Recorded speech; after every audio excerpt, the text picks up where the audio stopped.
If you think music and art are only about freedom and not about money, you are lying to yourself.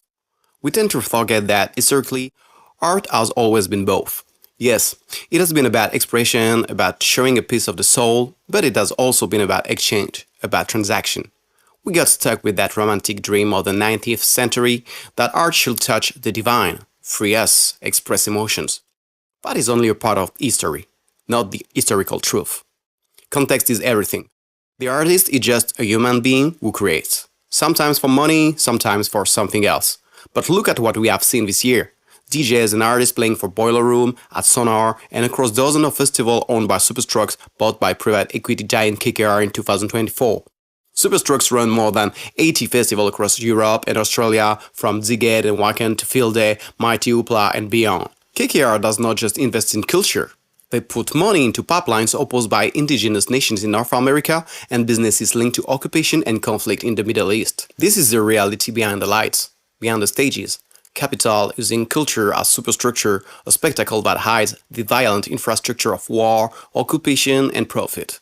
You dance, you celebrate, but the same money also fuels dispossession and destruction. And still, some artists decide to play. Some for survival, some for recognition, some because they believe it doesn't matter. You might like it, you might hate it, but that's the choice they made. But you have a choice too, to support those who see art differently, art with meaning, and not just as a distraction tool for capitalism and consumption. But this year, something changed. People started to notice. Some of the audience began to boycott brands, festivals, even artists. They are asking for something more than entertainment. They are demanding clear position, clear choices. Others use art differently, as a mirror, as liberation, as expression. Painters, photographers, musicians, dancers, trying to show the world as it is, or themselves as they are.